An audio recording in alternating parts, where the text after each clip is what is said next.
Oi, pessoal, tudo bem com vocês? Então, tô aqui, eu, Gabriel Montezuma, né? A essa altura você já reconhece minha voz, com mais um podcast para vocês. E hoje eu estou com um convidado super especial, nosso primeiro residente participando do nosso podcast, o Dr. Lucas Menezes. Lucas, por favor, se apresenta um pouco pra gente. Olá a todos, então eu me chamo Lucas Menezes, sou médico pela Escola Paulista de Medicina, fiz clínica aqui também e agora atualmente sou R3 da Nefro. Para mim é uma grande honra participar desse podcast que eu escuto desde o começo praticamente, sem querer puxar saco, mas é verdade. Então estou muito feliz de estar aqui, ainda mais com o Gabriel, que é nosso chefe da Interconsulta de agudos, então acho que vai ser muito proveitoso. Vou interromper antes que ele comece a me elogiar também, gente. Aí vai ficar um negócio meio puxa-saco e vai parecer que ele veio só por isso, né? Pra poder falar bem de mim. Lucas esqueceu um detalhezinho, né, do currículo dele, que ele faz parte também do TAD Clinicagem, já gravou vários podcasts, não à toa, ele foi o primeiro a ser escolhido pra vir pra cá. Além de ser muito inteligente, também já é bastante comunicativo, o que facilita nesse começo, que o pessoal fica muito tímido. Não, a gente vai nessa parceria aí junto, já tem alguns episódios em conjunto com o Nefropaper, está de clinicagem, então vai ser bom. Isso aí. Então, a ideia, gente, é que nesse episódio a gente faça algo um pouco diferente do que a gente costuma fazer. A ideia é a gente discutir um caso clínico. Então, finja que vocês estão à beira-leito, né, passando uma visita com a gente, como a gente faz lá na Unifesp mesmo. E a partir de um caso real que o Lucas trouxe desse mês da Interconsulta, a gente vai discutindo um raciocínio clínico em cima de uma situação bastante comum lá na Unifesp e no dia a dia, mesmo de serviços que não são hospital terciários, que também é super frequente. Só antes de começar o caso, gente, lembrar que estamos agora final de dezembro, né? Talvez você, quando for ouvir, já vai estar em janeiro. A gente está agora, nesse momento, montando o nosso programa para o curso de prova de título 2024. Traremos várias novidades com o feedback do pessoal que fez o curso, né? Para melhorar o que pode ser melhorado, tirar o que não funcionou direito e otimizar o que já foi muito bom. A gente teve um excelente resultado nos nossos alunos, né? 88% de aprovação. Então, quem estiver ali na dúvida, né? Para prova ou não, contacta a gente, que a gente explica bem direitinho. Mas final de janeiro estaremos lançando e até lá vocês vão ver várias vezes a gente comentando sobre isso no nosso Instagram e nas outras redes também, tá? Então, agora sim, depois do nosso jabá, podemos começar com o caso clínico. Faz parte. Então, só para dar um resumo, eu vou passando o caso em alíquotas, né? E a gente vai interrompendo em alguns momentos para ver como se fosse um atendimento em tempo real mesmo. A ideia não é passar o caso inteiro de uma vez só. Então, começando, Gabriel, é uma paciente do sexo feminino de 62 anos. Ela comparece ao nosso pronto-socorro referindo a múltiplas idas prévias nesse último mês por uma queixa de ascite de difícil controle, além de astenia e dispneia. Nos últimos 30 dias, ela teve 4 paracenteses de alívio, não sabe exatamente o quanto retirou, mas a última dela foi há 3 dias atrás, retirou 5 litros e não repôs a albumina.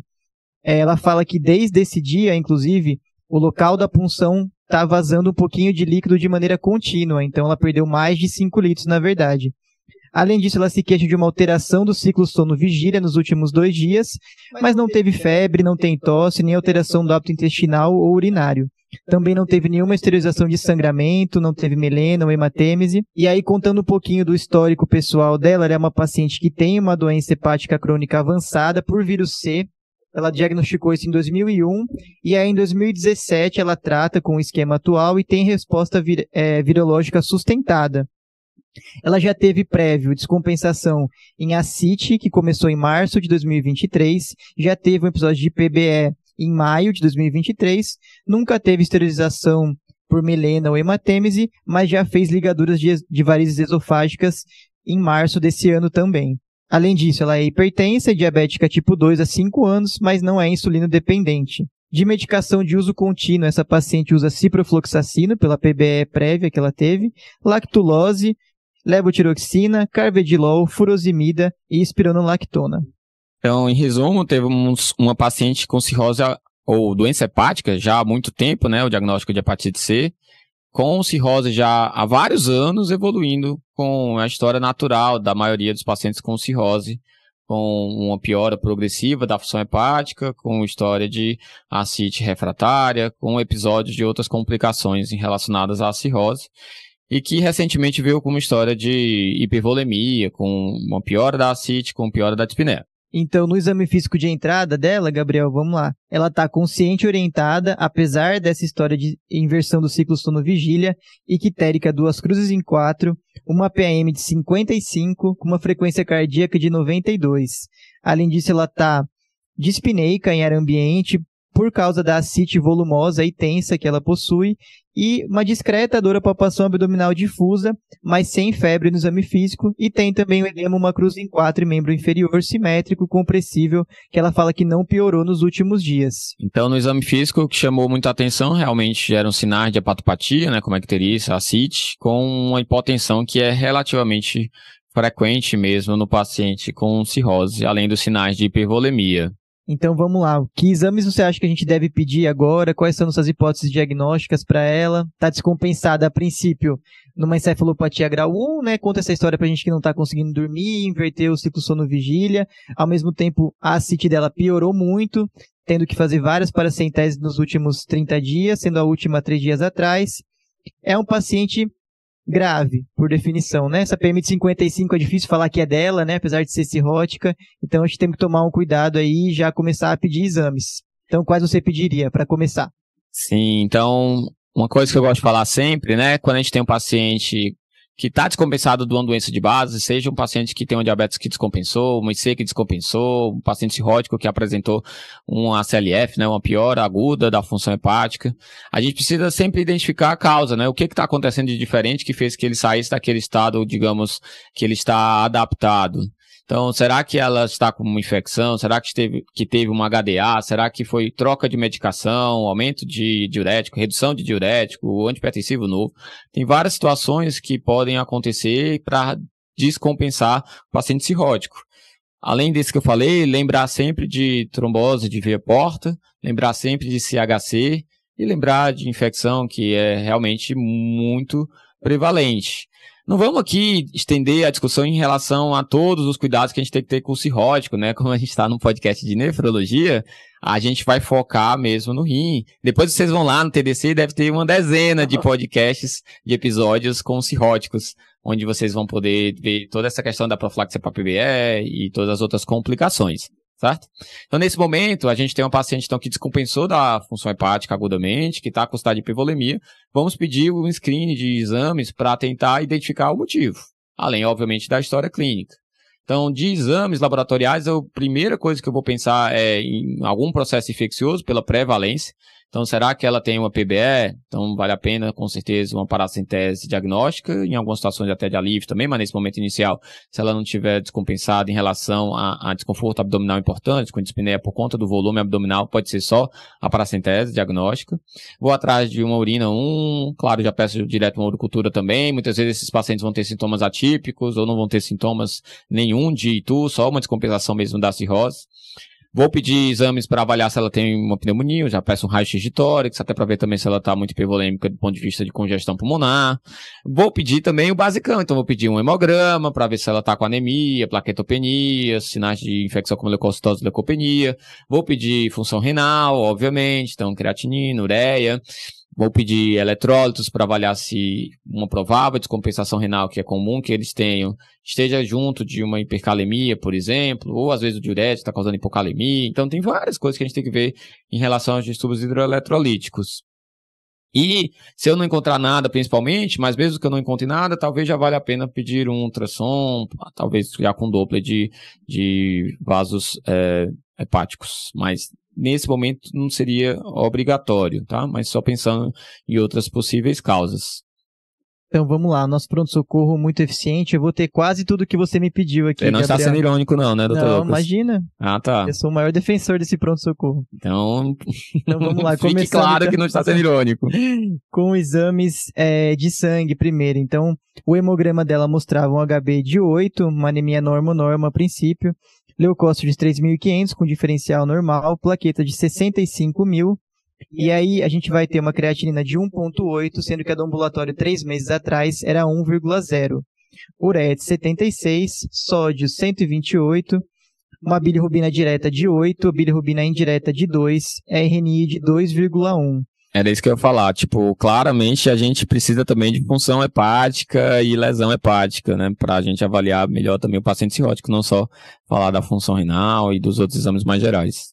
Perfeito. Que bom que o Lucas é um R3 muito bem treinado. Eu vim preparado. Aí sim. A albumina sérica de 2,8, TGO de 102, TGP de 75.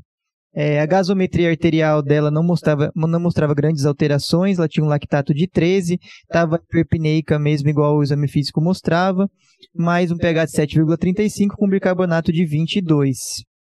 Além disso, ela tinha uma urina 1 já coletada, jato médio mesmo, sem sonda, que mostrava um pH de 6, proteína na fita reagente negativa, tinha um leucócito de 25.000 e eritrócitos de 1.000.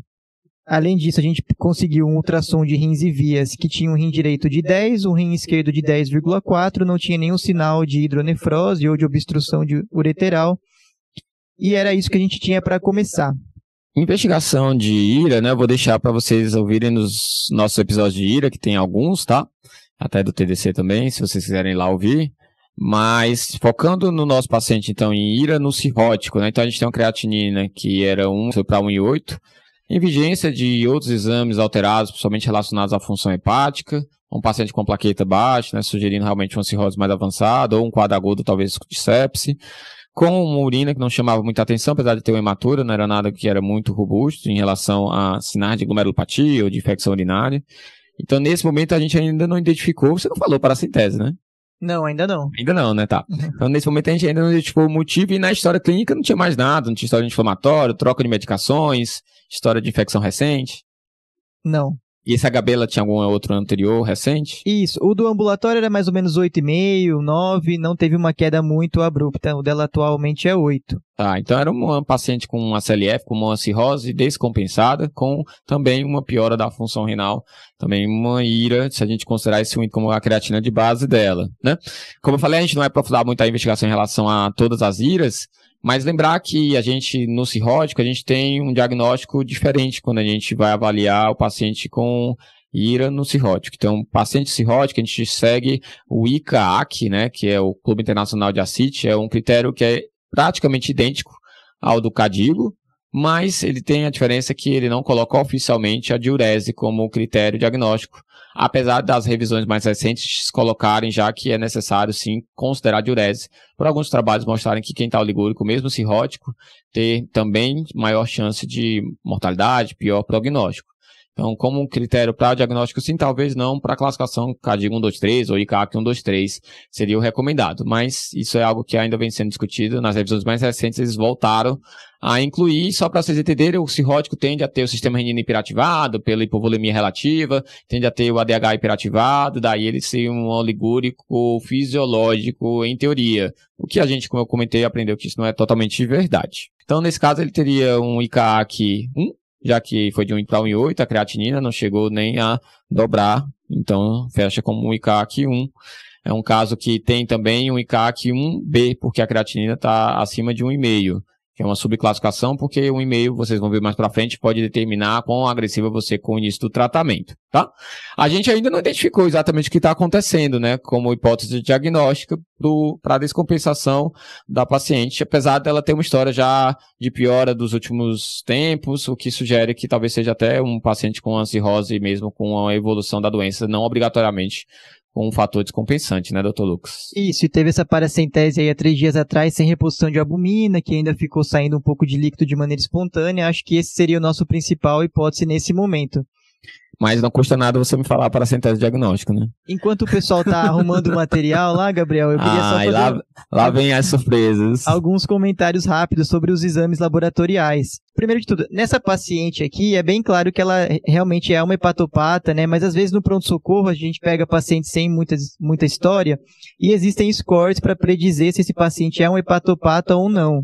Principalmente um hepatopata grave, um cirrótico, né? Isso que eu quero dizer. O mais famoso que a gente tem é o Bonacini, que vai usar plaqueta, relação TGO, TGP e o INR. Então, só de curiosidade, fica essa bem para a porta de pronto-socorro mesmo, para a gente saber se esse paciente é um cirrótico ou não. A nossa paciente pontua em tudo, né? Ela tem essa história bem definida, mas fica esse comentário que às vezes é muito útil ali para quem está atendendo o paciente em pronto-socorro. Nada como ter um clinicão, né, no podcast. E além disso, a gente consegue montar algumas classificações de risco aqui para ela já também. Ela tem um MEL de sódio de 32, que é grave. Ela tem um CLIF, que a gente pode comentar depois, mas é basicamente um critério de SOFA para pacientes cirróticos, que vai mudar uma coisinha ou outra ali. Mas o dela também já é de 11, que é um valor que já implica uma mortalidade considerável nos próximos 6 meses. Próximo a 100%. Então, assim... Se não transplantar. Como eu disse, era um paciente grave na chegada, mas agora vou te dar, então, a paracentese.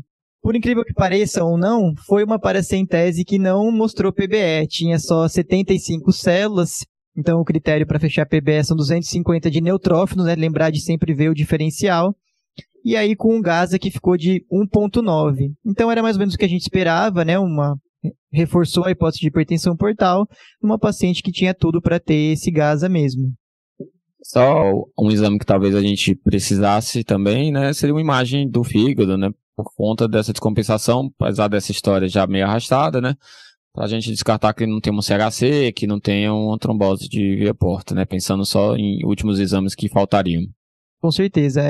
Ela até fez depois, né?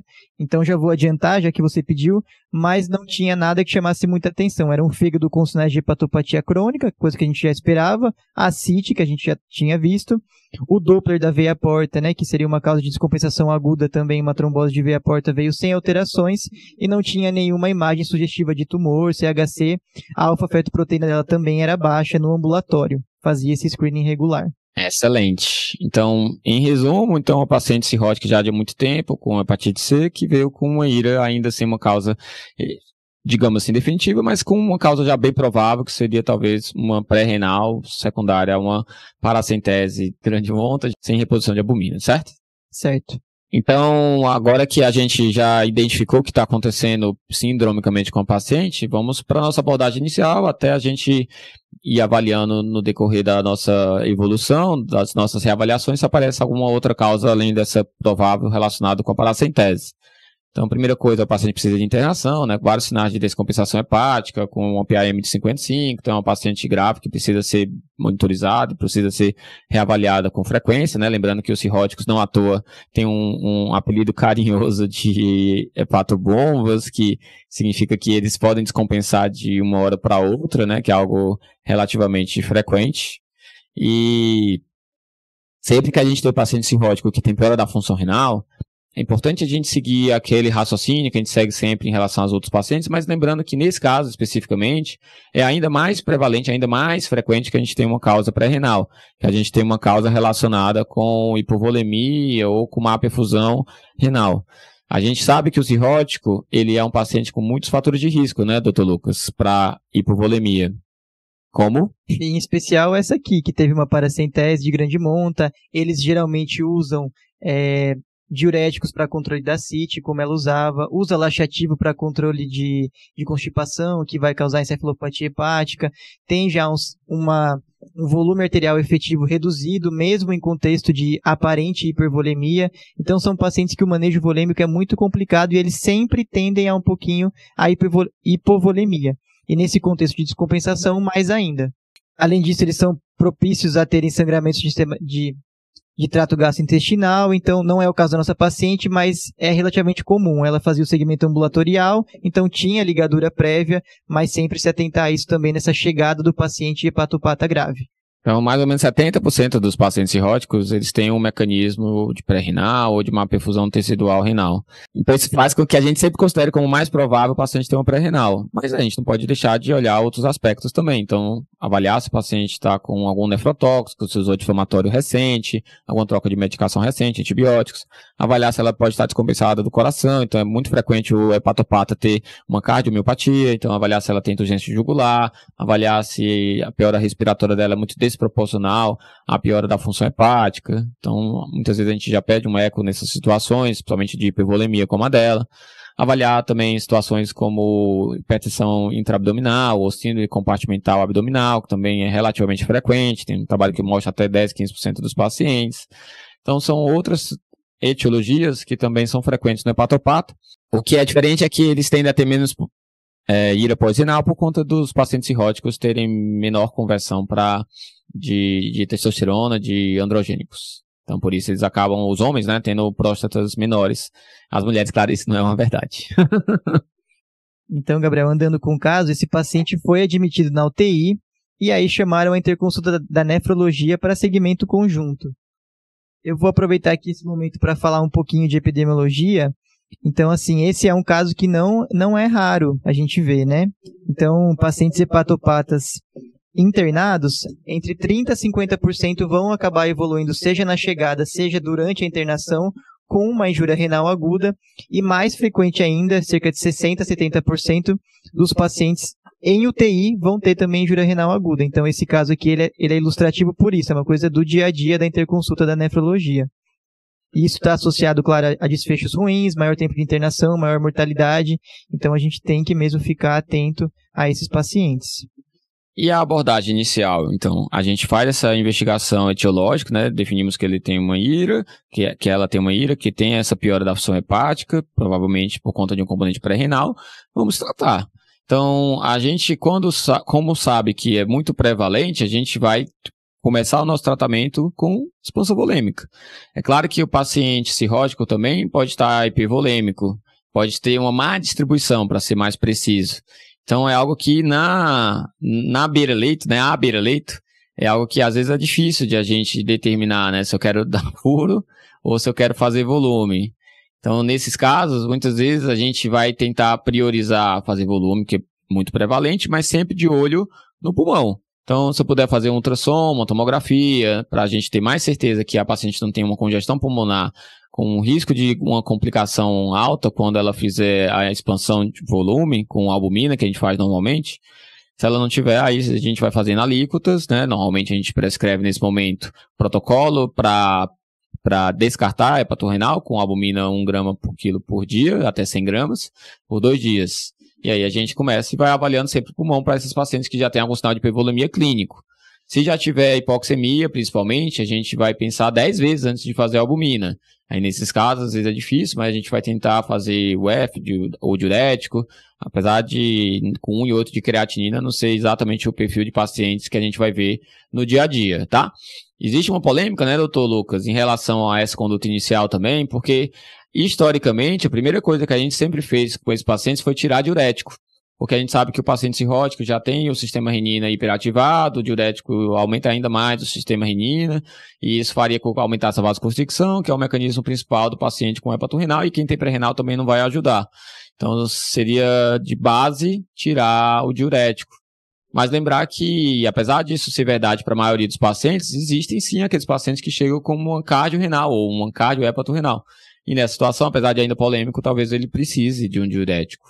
Mas fora esse contexto mais voltado mesmo para a descompensação cardíaca, tirar todos os diuréticos que o paciente usa, espiro, furo, que às vezes eles não costumam usar tanto, né? Mas espiro e furo principalmente. Além disso, o que mais a gente tira? Ele estava usando também carvedilol, um beta-bloqueador. Então, apesar de ser um pouquinho polêmico também na literatura, mas a ideia atual é tirar nesse contexto de paciente, ainda mais ela que estava com uma PM de 55, né? Vamos lembrar disso. O beta-bloqueador a gente costuma tirar mesmo, assim, por conta do paciente cirrótico ser frequente ter cardiomiopatia. Então, faz parte da nossa rotina tirar mesmo. E tem vários trabalhos mostrando que, de fato, o paciente que não tira o beta-bloqueador pode ter um desfecho desfavorável relacionado com a IRA. Então, faz parte do nosso protocolo inicial. Então, conduzimos, investigando a causa, não achamos nada além de pré-renal e fomos fazer a albumina. Chegamos a fazer a albumina na dose ideal, doutor Lucas? Isso, vamos lá então, vamos só resumir o que aconteceu até agora. A paciente foi admitida na UTI, a gente retirou as medicações que a gente achou que atrapalhariam, que é basicamente diurético, o beta-bloqueador. Como ela não tinha histórico de constipação nem nada disso, a princípio a gente segurou um pouquinho também os laxativos, pensando que ela estava mais para um polo hipovolêmico. Antes da albumina, eu queria só comentar um conceito que eu achei interessante, que é o de fluido tolerância. Como a gente não sabe realmente se vai ajudar ou não essa nossa expansão volêmica inicial, com a albumina principalmente, acho que a ideia é ter uma razoável certeza que não vai atrapalhar, pelo menos. Então é aquilo que você falou, o paciente estava eupneico, a gente fez ali um ultrassom à beira-leito, não tinha muitas linhas B, ela não tinha turgência jugular, nada para pensar numa IC descompensada. Então, nesse caso, a gente fica mais tranquilo em fazer a albumina. Pode não ajudar, óbvio, mas a gente tem mais segurança que não vai atrapalhar, que é uma coisa que a gente nunca quer fazer, né, na medicina. Então, nesse caso, a gente começou a expansão com albumina, naquele protocolo de 1 grama quilo por dia, por 48 horas, e foi isso que foi feito. E agora, depois de 2 dias que você fez a albumina, o que aconteceu? Isso, então essa paciente respondeu. A creat dela chegou num pico de 2,2 no dia seguinte, e aí depois de 48 horas, já com a albumina entrando, ela voltou, foi para 1,6, 1,3. Lembrando que muitas vezes a melhora da creatina é um pouco tardia. Então a gente vai avaliar também diurese na hora de avaliar se está tendo resposta ou não, e em geral a gente espera 48 horas. A gente só não espera as 48 horas de infusão quando a gente tem uma complicação da infusão da albumina. Então, se ela evoluir com congestão pulmonar, a gente interrompe antes esse teste terapêutico, digamos assim, para descartar hepatorrenal, ou para confirmar que era uma pré-renal. Não é proibido fazer cristalóide, mas, em geral, esses pacientes que já têm uma má distribuição, pacientes que já têm uma cirrose muito avançada, a gente prefere, sim, sempre a albumina. O protocolo mesmo para hepatorrenal é com albumina. A gente, mais tarde, daqui a pouco, no podcast, a gente vai comentar sobre isso. Mas não é proibido, em algumas situações, fazer cristalóide, né? Algumas revisões falam, principalmente quando é por excesso de diurético, e fazer sangue, né, bolsa de concentrado de massa quando é por HDA, muito mais do que albumina. Além disso, é importante a gente lembrar que a creatina pode ser um marcador ruim para o paciente cirrótico, né, Dr. Lucas? Então, além do que você já falou de ser um marcador tardio, que é o nosso caso aconteceu, né? Ela piorou mesmo recebendo albumina e depois de 36, 48 horas começou a melhorar. Mas no paciente hepatopata em especial, tem algumas particularidades que deixam a creatinina um pouquinho pior. Primeiro que eles não fazem a metabolização hepática, a formação da creatina, né, que é o substrato principal da creatinina. Eles são pacientes que tendem a estar mais mal distribuídos, então o volume de distribuição da creatinina também fica elevado, falseando o exame para baixo. E além disso, eles também tendem a ser pacientes sarcopênicos, ainda mais esses que têm já uma doença mais avançada. Então a gente tem que ficar atento. Existem até algumas equações, né, para além do CKD EPI, para a gente avaliar a função renal desses pacientes com um pouquinho mais de precisão. Uma delas é a Royal Free Equation, e aí eu fiz aqui um exercício lúdico para a gente ver. Nesse 1,8 da nossa paciente, ela teria 32 ml de taxa de filtração estimada pelo CKD-EPI. Usando aqui a Royal Free, ela ficaria com 21 ml. Então, sim, é uma diferença considerável. Claro, está no contexto de lesão renal aguda, tudo aquilo que a gente já sabe, mas só para ilustrar a diferença que isso pode fazer no paciente que já é limítrofe. Existe MDRD6 e existe também uma regrinha que eles viram no estudo que fizeram com várias fórmulas que você pode estimar por qualquer uma delas e diminuir 10 ml por minuto por 1,73 metros quadrados, porque, em geral, todas elas superestimam a função renal. Lembrando que a gente está falando de um paciente com piora aguda. Então, isso é válido para o paciente que está com função estável, ela que estava em piora, é mais mesmo um exercício para a gente entender que a creatina é um marcador tardio. Esse 1,8 pode ser, na verdade, muito pior do que parece em relação à função renal, independente de ser 10, 15, 20, tá? É mais isso que a gente quer enfatizar. Então, voltando para o nosso caso, a paciente, a princípio, ficou com uma injúria renal aguda responsiva a volume. E aí, Gabriel, eu não tenho tantas mais boas notícias, não. Como acontece com frequência, né? Infelizmente, os pacientes internam por um motivo e aparecem outros para mantê-lo internado. Então, depois de 3 dias da admissão na UTI, essa paciente teve um quadro de HDA. Exteriorizou, melena, queda de HB para 7, então ela tinha 8, caiu 1 ponto a princípio, mas exteriorizou, foi um episódio bem documentado. E aí, nesse contexto, no dia seguinte, ela apresenta também um episódio de febre. Sério? HDA e febre? HDA e febre. E aí o que foi feito?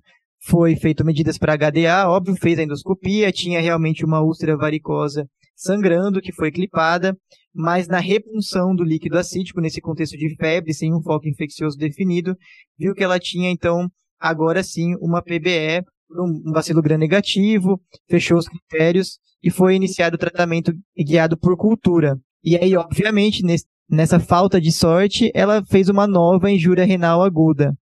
A creatinina que estava, a gente, quando saiu da interconsulta, estava 1,3, agora foi de novo para 2. E agora, o que faremos? Então, internado é até mais fácil a gente classificar, né? Porque a gente tem a creatinina, a menor da internação, como base, e ver em quanto tempo aquilo aumentou, né? Diferente desses pacientes que chegam com já a creatina de 1,8, como o caso dela, sem saber exatamente em quanto tempo isso piorou, né? Para avaliar se de fato é uma IRA, um decino agudo, né? Mas agora a gente já sabe que é realmente uma IRA. Então volta todo aquele raciocínio novamente, né? Será que pode ser uma pré-renal? Vamos ver. Será que estava com diurético? Fez pela centese recente? Teve HDA? Então no caso dela a gente identificou, teve HDA. Será que ela tem alguma outra causa além de uma provável pré-renal que é mais frequente, né? Será que ela tem sepsis? Será que ela tem nefrotóxico que usou durante a medicação? Contraste? Apesar de toda a polêmica do contraste. Então, nesse caso, a gente também identificou outro motivo, né? Tinha febre e veio a PBE. Então, também tinha um provável IRA da sepsis. É frequente que os pacientes tenham mais de uma causa. Então, o fato de achar uma causa não quer dizer que eu não posso continuar investigando outras. A gente sempre vê se aquela causa justifica toda a intensidade da IRA que a paciente teve. E a gente vê também se o paciente evolui de forma apropriada de acordo com a nossa causa. Então, a princípio, se eu não identificasse que ela tinha um foco infeccioso, ela podia receber sangue, ia melhorar da queda da HB, porque eu tive lá a clipagem da varize, ou das varizes, e ela ia continuar piorando, seja clinicamente, seja da hepatopatia, né, uma ACLF, seja por conta da piora da função renal. Então, nesse caso, eu ia falar, nossa, mas que estranho, ela tinha uma etiologia conhecida, eu tratei e não melhorou. Então, pode até ser uma injúria tubular aguda, que demora para melhorar, mas eu tenho que estar atento para outras causas. No caso, ficou mais fácil, porque o Lucas deu a dica da febre, né, mas espero que tenha sido realmente o que aconteceu com a paciente. Foi o que aconteceu. É que, tipo, é um caso real, né, mas às vezes tem adaptações. Nesse caso, não, né? Não, nesse caso é real mesmo. Então, nesse caso, a gente já identificou duas causas. Mesmo assim, a gente volta para aquele nosso protocolo. Paciente com HDA, paciente com sepsis, ela pode, por ser cirrótica, ter um componente pré-renal mais importante do que o componente de injúria tubular aguda. Então, voltamos para o nosso protocolo da albumina que a gente já citou.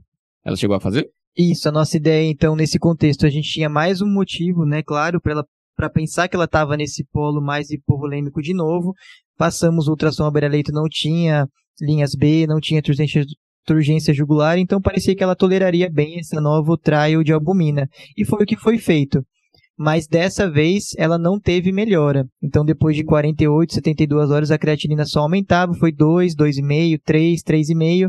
E aí ela começa a ter já uma acidose de difícil controle, hipercalemia, e não tinha mais espaço para a gente expandir, porque já tinham sido 3 dias, né, dessa expansão volêmica, e já estava difícil manejar ela de maneira conservadora.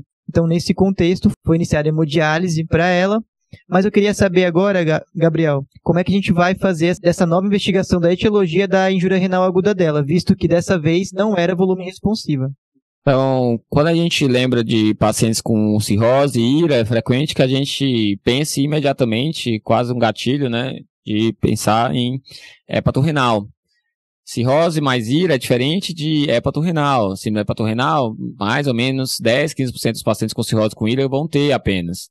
Então, é obrigatório que a gente lembre, que a gente pense nisso, mas realmente a maioria dos pacientes a gente pensa, investiga e não confirma.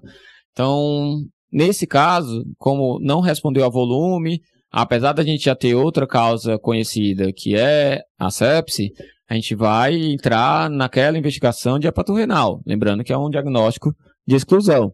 Então, primeiro critério é o paciente ter uma cirrose com ascite ou um ACLF ou ter uma hepatite fulminante. Então, é obrigatório ter uma doença hepática grave em geral.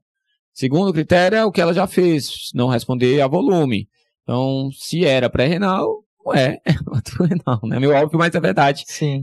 É importante a gente lembrar disso. Então, segundo critério, ela já preencheu. Não tem uma ordem, não estou falando primeiro, segundo, terceiro, não, mas não tem uma ordem. Mas o que a gente precisa é descartar as causas mais frequentes de IRA.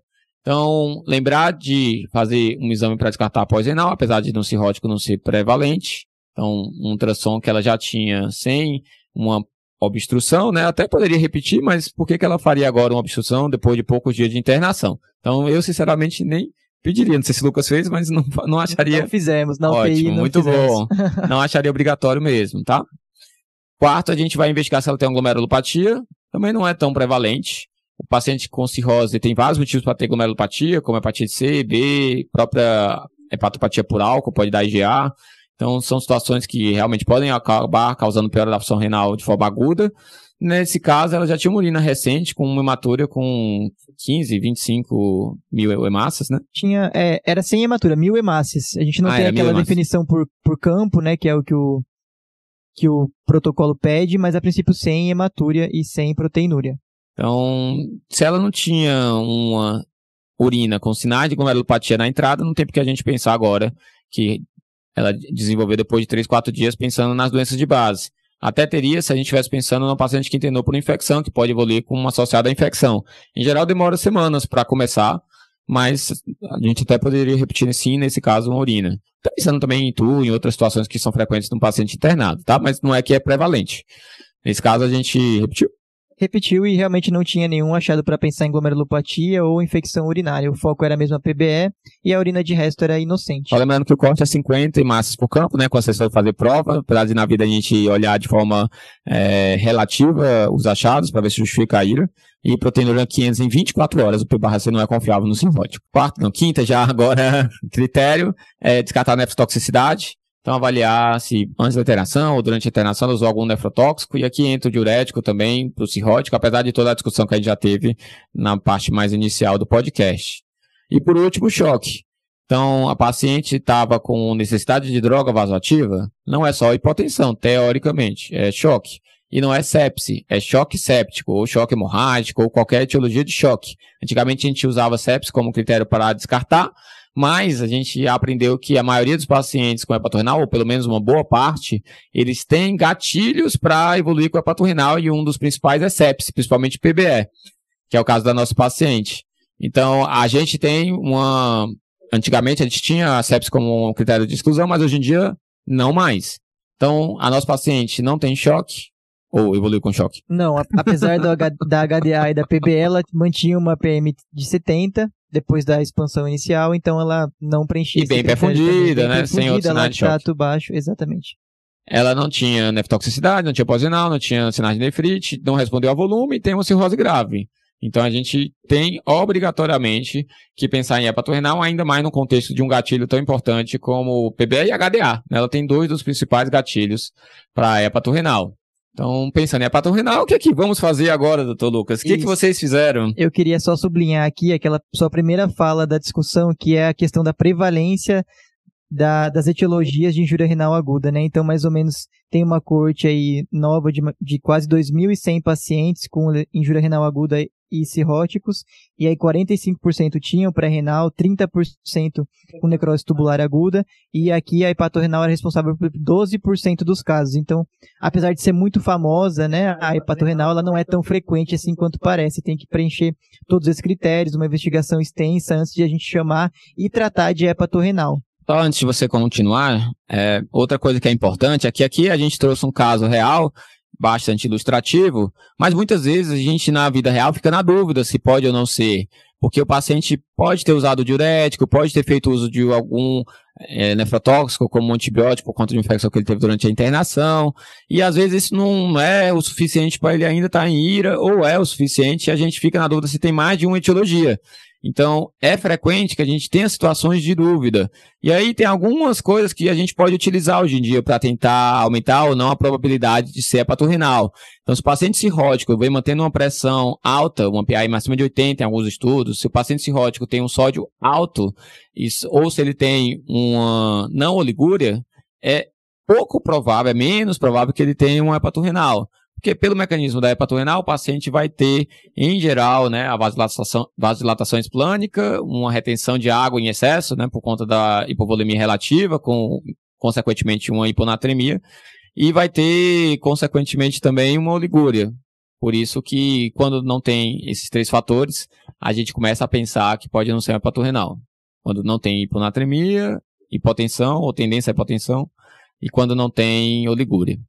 Outra coisa que a gente vem usando, que na vida real a gente ainda não tem muito, é a presença de biomarcadores. Então, existe uma tendência de, no próximo consenso, eles incluírem o inigal urinário, principalmente acima de 220, como uma forma de descartar hepatorenal. Então, quando vem um inigal urinário alto, quer dizer que tem muita lesão tubular, quer dizer que é pouco provável que o mecanismo seja hepatorenal, tá? Essa é a ideia, não precisa ficar decorando valores, a ideia é só se vem alta, porque realmente não deve ser hepatorenal. Se vem baixo, pode ser pré-renal ou não. Continuo fazendo o teste de volume de albumina para poder ter certeza de qual é o diagnóstico. Na vida real, o que a gente poderia usar é o FENA. O FENA não é tão preciso, mas abaixo de 0,2% apesar de todas as polêmicas que tem em relação ao FENA, seria mais sugestivo de ser hepatorrenal, acima de 0,7%, 1%, é um pouco não consensual, seria bem mais difícil de ser, apesar disso não descartar 100%, tá? Mas realmente diminuiria bastante a chance. Lembrando que o paciente cirrótico grave, ele seria um paciente com alta tendência de retenção de sódio pelo próprio mecanismo da doença da hepatorrenal. Perfeito. Eu vou só sintetizar aqui essa sua última fala, Gabriel, que foi bastante informação aí em pouco tempo. Então vamos lá. Pensando que a hepatorrenal nada mais é que um contínuo de gravidade, né, do paciente hepatopata, aí dá para entender melhor por que esses critérios que você falou fazem sentido para a gente pensar que não é uma hepatorrenal. Então, só para fazer aqui o resuminho, um FENA menor que 0,2% ou um NGAL urinário sobre creatinina urinária menor que 220 microgramas por grama seriam sugestivos, né, de hepatorrenal, justamente por esse mecanismo fisiopatológico e porque o NGAL vai subir mais numa NTA do que numa hepatorrenal. Então, vamos começar a tratar a nossa paciente? Estamos achando que é hepatorrenal, vamos ter que começar a tratar. O que vocês fizeram? Então, o racional do tratamento, né, é você reverter essa fisiopatologia da vasodilatação esplâncnica que esses pacientes têm. Como ela estava no contexto de UTI, você vai depois discutir com mais detalhes, a gente começou noradrenalina para ela, mas lembrando que podia ser terlipressina, a gente vai discutir isso daqui a pouco. Mas a ideia, então, foi iniciar a noradrenalina para fazer essa vasoconstrição esplâncnica. A meta de PAM aqui não é aquele 65 do paciente chocado, isso é legal da gente reforçar. A meta é você aumentar entre 10 e 15 do basal do paciente. Pode deixar esse PAM, né? Aumentar a PAM entre 10 e 15 acima do basal do paciente. Geralmente a gente vai deixar o basal como 65, então vamos ter como meta ali 75, 80 de PM para esses pacientes. Isso, na prática, é legal reforçar, porque muitas vezes no contexto de UTI está todo mundo meio ali no automático, eu quero PM de 65, então aí alguém ali passa, diminui a nora, mas lembrar que a ideia é ficar com uma pressão suprafisiológica, entre aspas, para ter essa vasoconstrição. Às vezes é difícil dizer exatamente qual é o basal do paciente, o pessoal mantém entre 80 e 85 de PAM, né? Exatamente, e aí é bom avisar a equipe, né? Isso que eu quis dizer, assim, uma dica prática mesmo. Espera 48, 72 horas, a creatinina tem que começar a cair, a gente usa normalmente 25, 30% para considerar como um bom sinal, ou a diurese tem que começar a subir para a gente pensar que de fato está funcionando e manter o tratamento, tá? A contar da tele, como a gente vai comentar, quando a hora em 72 horas, teoricamente eu já sei se ela está funcionando ou não, e a partir disso eu suspenderia. Então vamos lá. Aproveitar para organizar o raciocínio em cima do caso. Essa paciente, depois de 72 horas, não teve melhora com a noradrenalina. Aqui a gente já estaria autorizado pelo protocolo a meio que aceitar que não ia funcionar, descontinuar a terapia vasoconstritora, mas como era um caso bem agudo que a gente viu acontecer meio que em tempo real, a gente ainda manteve essa PAM tentando jogá-la mais para cima de 15 do que de 10, né, tentando dar uma forçada ali na vasoconstrição e ver o que aconteceria. E aí, depois de mais 72 horas com a PAM otimizada, ela realmente não respondeu. Então, a gente acabou suspendendo a vasoconstrição com noradrenalina, que também gera efeitos colaterais, né, como todo remédio que a gente faz. E acabou... Nora, principalmente, assim, exatamente. Muito mais do que muitas outras medicações, né? Então, ela acabou ficando em hemodiálise e sem o vasoconstritor depois de 7 dias sem resposta. Lembrando que você fez Nora com albumina, né? Outro ponto importante, a gente fez Nora com albumina, mas aí é aquilo que a gente estava conversando antes. A gente fez albumina nos primeiros 4 dias, não foi ao longo dos 7 dias, porque a paciente já estava começando a precisar de catéter de oxigênio, mesmo com paracentese seriada foi ficando desconfortável, então ela já estava tendo efeito colateral da albumina também, mas no início sim, foi feito 30 gramas por dia, 20 a 40 é o protocolo, né? Além da noradrenalina. Lembrando que os protocolos colocam albumina porque quando não fizeram albumina com vasopressor, o resultado foi pior. Mas a gente tem que olhar individualmente, caso a caso. Então, no caso que o paciente tem sinais já de congestão pulmonar, a gente ou faz uma dose muito baixa ou não faz mais quando você vê que está em piora, tá? Então, apesar de não ser algo bem consensual ou que não tem uma evidência forte na literatura, a gente usa o bom senso em relação à suspensão da albumina e faz só droga vasoativa nesse caso. Voltando um pouco para as nossas opções de tratamento de hepatorrenal, a gente, então, quando tem um paciente que a gente, pelo menos, não consegue descartar mais do que confirma a hepatorrenal, a gente tem, hoje em dia, 2 opções principais, né? Midodrina, octreotide, praticamente não é feito mais. Há muito tempo, na verdade, né? Só em situações extremas. Mas Terli e Nora, as duas com albumina.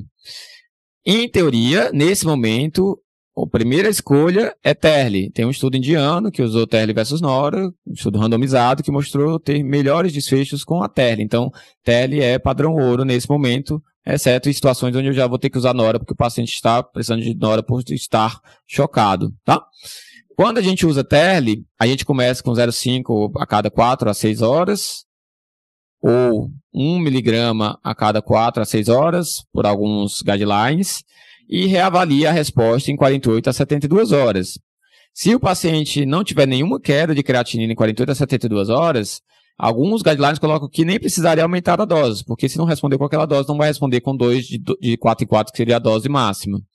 Se o paciente teve uma queda, mas foi uma queda menor do que 30%, eu preciso aumentar a dose. Em geral, a gente dobra até chegar a 2 de 4 em 4, então a cada 48 a 72 horas eu dobro a dose inicial, até chegar em 12 miligramas por dia.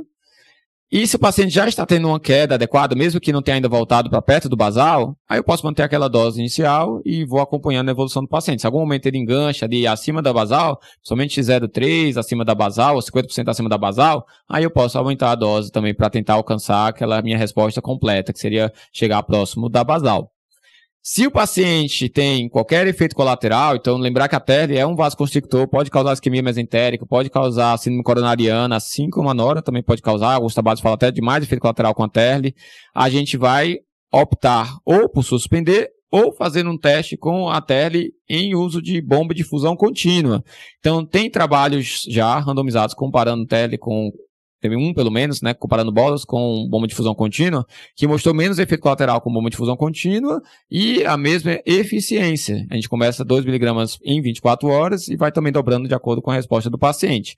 Então, para quem já tem um fator de risco grave para efeito colateral, como, por exemplo, o paciente que é coronariopata, ou se ele evolui com algum sintoma, uma opção é realmente a gente fazer uso de bomba de difusão contínua. Eu acho particularmente que no futuro vai ser só bomba de difusão contínua como primeira escolha, mas não posso falar isso, que ainda não é a recomendação oficial, tá? Lembrando que sempre tem que ter albumina junto.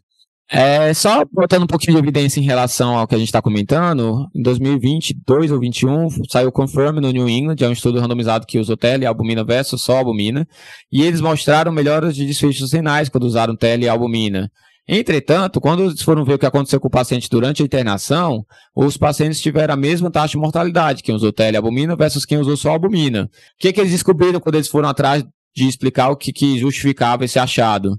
Os pacientes que usaram TERL e albumina, eles tiveram maior incidência de morte por insuficiência respiratória, por uma descompensação cardíaca. Como eu comentei, a TERL causa vasoconstricção coronariana, a albumina causa congestão pulmonar. Essa combinação pode ser uma combinação deletéria para um coração que tende a ser doente já no paciente hepatopata. Então, quando a gente está usando TERL com albumina, a gente tem que ter muito cuidado com efeitos colaterais. O próprio artigo gerou uma recomendação do FDA lá nos Estados Unidos para só usar TERL e albumina para pacientes que tinham uma ausência de hipoxemia, porque esse paciente tinha muito alto risco para evoluir com complicações graves respiratórias, e o paciente teria que ter menos de 5 de creatinina. O paciente já chega muito tático, muita disfunção renal, eles não mostraram resposta numa subanálise que eles fizeram. E tem muita chance de efeito colateral. Então, só para colocar um pouquinho de evidência, então, a gente pode se usar, já tem estudo randomizado mostrando benefícios, mas lembrando que isso não mostrou mortalidade, talvez pelos efeitos colaterais pulmonares. Voltando àquilo que a gente comentou, ficar sempre de olho no pulmão quando a gente estiver tratando o hepatorrenal. Você tem alguma dica prática, Dr. Lucas? De residente, que olha assim na beira-leito, o que acha que tem que fazer? Isso. A primeira coisa que eu queria falar é em relação a onde usar a terlipressina e noradrenalina, né? Que às vezes é um dilema que a gente enfrenta. Esse paciente muitas vezes está na enfermaria ou está na UTI. E aí, noradrenalina a gente sabe que é complicado fazer no contexto de enfermaria. Então, se o paciente está na UTI, às vezes a gente leva isso em consideração também na hora de prescrever. A terlipressina é mais cara que noradrenalina, muito mais cara, na verdade.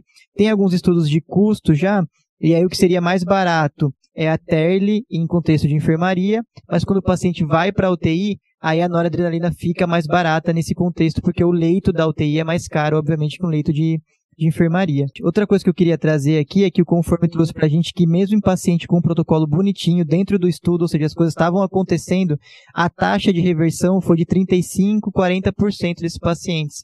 Então é legal pra gente alinhar a expectativa, que é uma condição grave, difícil reversão, mesmo fazendo tudo direitinho, pra gente também não se frustrar, né, que acontece de vez em quando. Até é importante você ter falado isso, porque a gente tende a só dar droga vasoativa no cirrótico quando a creatina está acima de 1,5. Vários guidelines falam que quando está abaixo de 1,5, mesmo que seja um Cadigo 2, por exemplo, que às vezes o basal é muito baixa, a gente poderia esperar 48, 72 horas para avaliar a progressão. E às vezes a gente está superestimando a função renal. Como a gente já comentou, a creatina de 1,5 não cirrótico pode ser muito diferente do que uma creatina de 1,5 num paciente não cirrótico. Então, talvez, no futuro, a gente deveria iniciar mais precocemente. Apesar de a gente saber que tem efeitos colaterais das medicações, é uma situação que, muitas vezes, talvez eu esperar demais, também diminua a chance de resposta. Até essa mudança na classificação atual foi pensando nisso, né? Já você usar o critério do Cadiga mais precoce do que aquele antigo que a gente usava até 2015, que esperava a creatinina subir muito, enfim. Isso foi um ganho também no manejo desses pacientes. E aí, Gabriel, outra coisa que eu queria comentar é que essa terapia da síndrome hepatorenal só faz sentido, né? Tem um sentido maior quando a gente tem uma ponte para o transplante, né? No começo do episódio a gente fez os scores desse paciente e todos demonstravam uma mortalidade considerável dentro da internação, inclusive. Então, assim, claro, é válido fazer o trial de diálise. Tinha muita intercorrência aguda acontecendo. Trial de diálise? O que é isso? Não, é como se fosse uma tentativa da gente fazer a diálise nesse paciente para ver se as outras coisas que estão acontecendo com ele em paralelo melhoram e ele vai ter uma sobrevida melhor durante a internação. Para a gente não falar assim, não vou dialisar de cara, também isso às vezes não é um conflito de equipe. Então, assim, para a gente ter esse bom senso na hora de indicar a diálise, mas sabendo que é um paciente que tem que ser reconversado de tempos em tempos, porque a mortalidade dele é muito alta. Então, para mim, a expectativa da equipe, da família e até de quem está cuidando dele para não se frustrar num futuro próximo. O que acontece muito aqui, como a gente comentou, é um diagnóstico de exclusão. Então, ele tem uma sepse, ele pode estar com uma injúria tubular aguda pela sepse. Isso vai melhorar com o tratamento da sepse, e às vezes a gente acha que é hepatorenal, que não está melhorando com a terlipressina, mas na verdade era tudo doença da sepse. Então, o trial de diálise é eu deixar o paciente 1 até 3, 4 semanas em diálise, para ver se ele melhora só com a diálise, ou só eu tirando a causa, na verdade, né? Que não é a diálise que vai fazer ele melhorar. Então, nesse caso, às vezes a gente faz um tempo maior para dizer assim, olha, realmente é um hepatorenal, porque em 2, 3, 4 semanas ele não melhorou mesmo tratando a sepse, e aí eu preciso decidir se eu tenho como fazer o tratamento definitivo ou não, que é o transplante. Então, esse é o conceito que a gente usa em relação ao trial de diálise. Perfeito. Acho que a nossa ideia aqui não é aprofundar no método de diálise, mas eu vou fazer aqui uma propaganda do Nefropapers. No episódio 63, tenho um episódio de novos filtros em terapias contínuas, suporte hepático extracorpóreo, que vale muito, muito a pena ouvir uma discussão mais aprofundada sobre diálise nesses pacientes que têm muitas particularidades. Ele andou estudando, viu, gente? Porque nem eu sabia o número do episódio. Eu fiz a minha lição de casa também. Muito bom, doutor Lucas. Então, seguindo aqui o caso, essa paciente então ficou com uma síndrome hepatorenal que não respondeu à nossa terapia com vasoconstritor. Como o Lucas falou já, né, isso é relativamente frequente, infelizmente. Ficou em esquema de hemodiálise porque ela tinha uma perspectiva de transplantar na internação. E foi o que aconteceu. Depois de mais ou menos 10 dias dela em hemodiálise, ela faz um transplante hepático com sucesso. E aí, o que você acha que aconteceu, Gabriel? Melhorou, não melhorou? Se ela é hepatorenal, é para melhorar? O que você acha que aconteceu? Olha, quanto tempo já que ela tinha de internação quando transplantou? Ela estava em 10 dias em hemodiálise, internada mais ou menos 20. Então, deve ter melhorado, né? A gente tem até critérios, não acho que talvez não vale a pena a gente aprofundar muito, mas tem critérios até de transplante de fígado-rim, para a gente poder, em teoria, ter algo organizado na hora que for decidir se o paciente precisa de um transplante duplo ou não. Em teoria, para ir, a gente considera 8 semanas, em geral, para considerar a possibilidade de transplante duplo. Então, se eu considero 8 semanas, é porque até isso eu espero que melhore só ir tratando a causa. Mais do que isso, é que a chance é bem menor, e aí valeria a pena a gente fazer, ou considerar, na verdade, né, o transplante duplo. Então, 20 dias eu chutaria que sim. E foi isso que aconteceu. Ela fez a cirurgia do transplante, uma cirurgia grande, né? Óbvio, então nesse perioperatório, depois de ainda uma semana ela estava em hemodiálise, mas depois disso ela começou com o aumento da diurese, a creatinina ficando estável entre as sessões de hemodiálise, e a gente foi espaçando cada vez mais até que realmente ela começou a ter uma queda de creatinina depois de mais ou menos 10 dias do transplante. Que maravilha! Pois é, deu certo. Não teve nenhuma infecção no perioperatório, a imunossupressão estava sendo ajustada conforme a equipe da gastrocirurgia, mas da síndrome hepatorenal ela melhorou, que é o tratamento definitivo dessa síndrome, né, assim, por definição. E aí a creatinina dela, que dá entrada, então, era 1,3, chegou em 1,6 depois de mais ou menos 15 dias do transplante. Muito bom, doutor Lucas. Fiquei feliz agora. É bom ter uma história com final feliz, né? Às vezes é bom, né, Gabriel? Às vezes é bom para dar uma variada, né? Gente, assim, às vezes a gente tem dificuldade, o transplante não aparece na hora que a gente quer, então fica muita dúvida em relação ao tratamento de quanto tempo manter com a TERL, né? Muitas vezes a gente faz o tratamento com TERL, o paciente melhora, a gente suspende, o paciente piora novamente. Não tem uma resposta certa, alguns guidelines botam até 14 dias, mas na verdade a gente vai avaliar qual é a chance do paciente ter o tratamento definitivo. Então, se existe uma perspectiva de tratamento definitivo, muitas vezes a gente volta o tratamento, mantém até mais de 14 dias, sempre cuidado, claro, com efeitos colaterais, até a gente ter uma definição melhor de qual é a chance, de fato, dele receber o transplante, tá? Então, é polêmico, existe esse número mágico de 14 dias, para quem respondeu, é claro, né? Para quem não respondeu, a gente tira antes, né? Com 48, 72 horas que não respondeu com aquela dose, ou com a dose máxima, na verdade, né? Aí a gente já suspende. Mas a gente, em algumas situações, faz mais tempo do que isso, sim, tá? Então, a gente trouxe esse caso para a gente tentar fazer um exercício como se fosse uma visita à beira-leito de uma situação super prevalente, que é uma situação que gera muita dúvida, que é uma situação que sempre é um caso difícil de conduzir, que a gente reúne vários especialistas juntos para tentar dar um norte, muitas vezes, da forma como a gente raciocina, longe de ser a verdade absoluta, mas a forma como a gente tenta fazer o raciocínio para facilitar na hora lá da visita à beira-leito, sempre priorizando, claro, maior eficiência com segurança para o paciente. Então, o que a gente tira de lições principais desse caso, doutor Lucas? Então, acho que foi um caso ilustrativo desde a chegada, né? Então, pessoas que atendem na porta, primeiro, ter a noção de que todo paciente hepatopata descompensado é um paciente grave, então solicitar os exames gerais para ver o que está acontecendo, ver o que aconteceu nos últimos dias, semanas, para tentar achar uma causa dessa descompensação. E aí depois, falando mais da parte da nefro agora, avaliar a volemia, ver se cabe ali a albumina, que seria o nosso primeiro passo para esses pacientes. Depois de 48 horas, reavaliar, tá melhorando, não tá, será que era uma lesão renal volume dependente ou não? E aí, mais específico ainda, os critérios de síndrome hepatorrenal, o tratamento, melhora de resposta ou não resposta, e aí, avaliação de prognóstico, que é um tópico importante também, e para finalizar, o transplante hepático. Então, acho que foi um caso bem bacana, ilustrativo, que a gente conseguiu passar por todas essas etapas do paciente hepatopata com injúria renal aguda.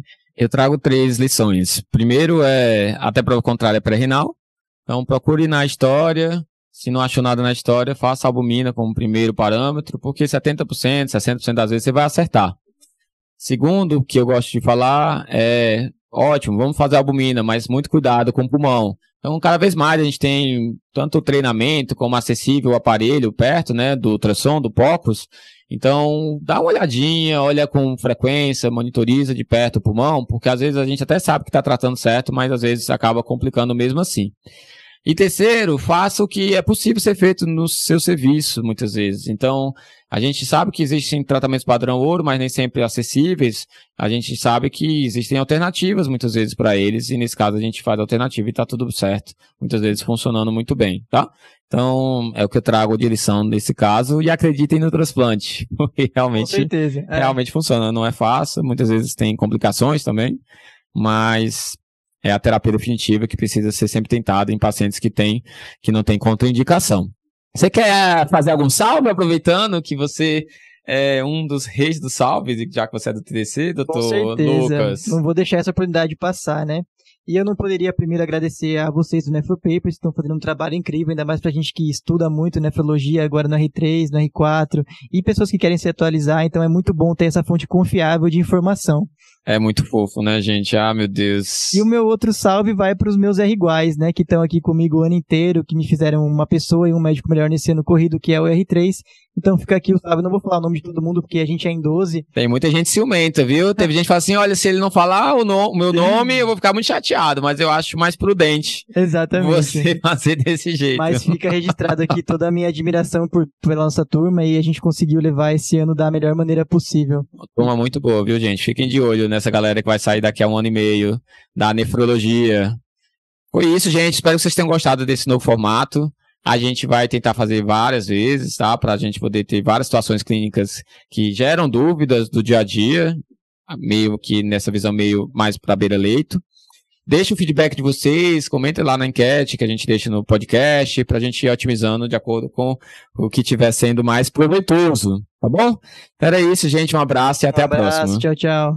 Esse podcast tem o objetivo de educação médica. As informações aqui prestadas exprimem as opiniões dos seus integrantes no momento da gravação. Não esqueça que a medicina é uma ciência que muda constantemente. Não utilize as informações ouvidas aqui como conselhos médicos para si ou para outros. Em caso de necessidade, procure opinião médica direcionada.